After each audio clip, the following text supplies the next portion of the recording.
Mga igsoon, kinsa ang Dios natong mga Kristiyano? Ang tinuod nga Dios mao ang Santissima Trinidad. Ang Amahan, Anak, ug ang Espiritu Santo. Ang Amahan nahigugma sa Anak, ug ang Anak nahigugma sa Amahan. Ug tungod kay Dios man ang Amahan, ug Dios usab ang Anak, ang gugma nila sa matag usa, Dios usab. Ug kana mao ang Espiritu Santo. Mao kana ang misteryo sa Santissima Trinidad. We do not confess three gods, but one God in three divine person. Ang tinuod nga Dios usara, apan adunay tulo ka managlahi nga persona. Mao kana ang kamatuoran nga gipadayag sa Dios diha sa Biblia ug diha usab sa mga pamahayag sa mga dokumento sa ato nga simbahan. So ang simbahan naghatag nato sa kamatuoran nga ang usa ka Dios adunay tulo ka persona.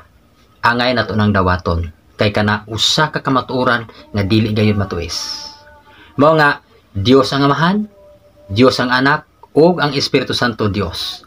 Tulo ba sila ka Dios? Dili. Usa lamang ka Dios. Ug kana gipadayag ni San Juan sa iyang unang Juan 5:7. For there are three had been recorded in heaven: the Father, the Word, and the Holy Ghost. And these three are one. Ang three are one diha mao nay Trinity. Giiksi lang ba, no? Trinitas sa Latin, no? Tres unidad, three unite. Tulo usang Dios. Dili tulo ka Dios, kundi tulo ka persona sa lamang ka Dios. Kana ang kamatuoran. Busa ato gayud kanang dawaton, no? Isip Kristiyano.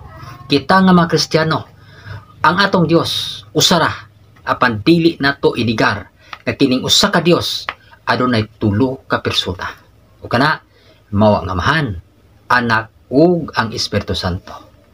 Sumagsuon mao kana atong pagpadayag nining nag-angat nato kapag sa ulog sa kapistahan sa Santissima Trinidad.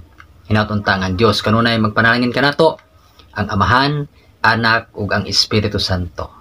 God bless atong tanan.